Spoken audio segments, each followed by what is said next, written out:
ഇന്ന് Saturday evening ആണ്. അപ്പോൾ മോൾക്ക് ചെറിയൊരു ചുമയൊക്കെ ആയിട്ട് നമുക്ക് ഡോക്ടറെ കാണാൻ വേണ്ടി വൈകിട്ട് പോകണമായിരുന്നു.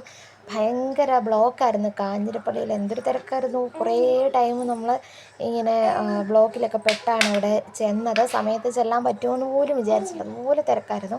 അങ്ങനെ നമ്മളിതേ ഡോക്ടറെ കാണാൻ വേണ്ടി പോവാണ്. പിന്നെ നമുക്ക് വീട്ടിലേക്ക് കുറച്ച് സാധനങ്ങളുമൊക്കെ വാങ്ങാനുണ്ട്. അപ്പോൾ എല്ലാം കൂടെ ഒറ്റ പോക്കിൽ ചെയ്യാമെന്ന് വിചാരിച്ചു. അങ്ങനെ ഞങ്ങൾ മോളെ കാണിച്ചിട്ട് ഇറങ്ങിയതിന് ശേഷം അവിടെ സുലഭ ഹൈപ്പർ മാർട്ടിലൊന്ന് പോയിട്ടുണ്ട്. അപ്പോൾ ഫസ്റ്റ് ടൈമാണ് ഇവിടെ വരുന്നത്. അങ്ങനെ ദേ നമ്മൾ സാധനം വാങ്ങുന്നതിനേക്കാൾ കൂടുതലായിട്ടും നമുക്ക് സത്യം പറഞ്ഞാൽ അവിടെ എന്തൊക്കെയാണെന്ന് ഒരു ഐഡിയ ഇല്ല.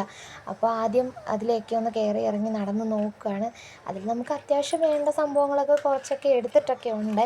പിന്നെ നമ്മൾ നെക്സ്റ്റ് ടൈം വരുമ്പോൾ വാങ്ങാമെന്നും പറഞ്ഞ് അങ്ങനെ കുറച്ച് സംഭവങ്ങളൊക്കെ നോക്കി ഒക്കെ വെച്ചിട്ട് പോന്നിട്ടുണ്ട്. അങ്ങനെ ഞാനും പിള്ളേരും കൂടെ ഇതാ ഇങ്ങനെ അതിലെ ഓരോ കാഴ്ചകൾ കണ്ടുകൊണ്ട് നടക്കുകയാണ്. ചേട്ടനാണ് നമ്മുടെ ഡ്രൈവർ. ചേട്ടൻ വണ്ടിയൊക്കെ ആയിട്ട് പുറകെ ഞങ്ങളുടെ കൂടെ വരുന്നുണ്ട്. അപ്പോൾ അങ്ങനെ ഞാൻ കുറച്ച് സാധനങ്ങളും ഒക്കെ വാങ്ങിയിട്ടുണ്ട്. സത്യം പറഞ്ഞാൽ കാണാൻ നല്ല രസമാണ്. നമുക്ക് ടൈമൊക്കെ ഉണ്ടെങ്കിൽ ഇങ്ങനെ ചുമ്മാ കാഴ്ചയൊക്കെ കണ്ടുകൊണ്ട് അതിലേക്ക് നടക്കാം. അപ്പോൾ ഞാൻ കുറേ ഇൻഡോർ പ്ലാന്റ്സിൻ്റെയൊക്കെ കളക്ഷനൊക്കെ കണ്ടു. അപ്പോൾ നമുക്ക് വീട്ടിൽ തന്നെ ഇതുപോലെ പറമ്പിൽ നിൽക്കുന്ന ചെടികളൊക്കെ പറിച്ച് വെച്ചാലോ എന്നുള്ള ആലോചനകളും ഒക്കെ ആയി. അങ്ങനെ നമുക്ക് വേണ്ട സാധനങ്ങളും എല്ലാം പർച്ചേസ് ചെയ്ത് പച്ചക്കറി എല്ലാം അവിടെ നിന്ന് തന്നെ വാങ്ങി ബില്ല് ചെയ്യാൻ വേണ്ടിയിട്ടാണ്. അപ്പോൾ മോള് കുറച്ച് വഴക്കായതുകൊണ്ട് ഞാനും മോളും കൂടെ അവിടെ പോയി വെയിറ്റിംഗ് ഏരിയയിലിരുന്നു. ചേട്ടനും മോനും കൂടെ ബില്ല് ചെയ്തിട്ട് വന്ന് നമ്മൾ ദേ പുറത്തിറങ്ങിയിട്ടുണ്ട്. അപ്പോൾ അതിനകത്ത് തന്നെ ലേഡീസ് സ്റ്റോർ ഉണ്ടായിരുന്നു. പക്ഷെ അവിടെ കയറാനുള്ള ഒരു ടൈമൊന്നും എനിക്ക് കിട്ടിയില്ല, കാരണം പിള്ളേരെയും കൊണ്ടൊക്കെ പോയാൽ അങ്ങനെയാണല്ലോ. പിന്നെ നമ്മൾ ദേ സാധനമായിട്ട് നേരെ വീട്ടിൽ വന്നു. ഒരു കട്ടൻ കാപ്പിയൊക്കെ കുടിച്ച്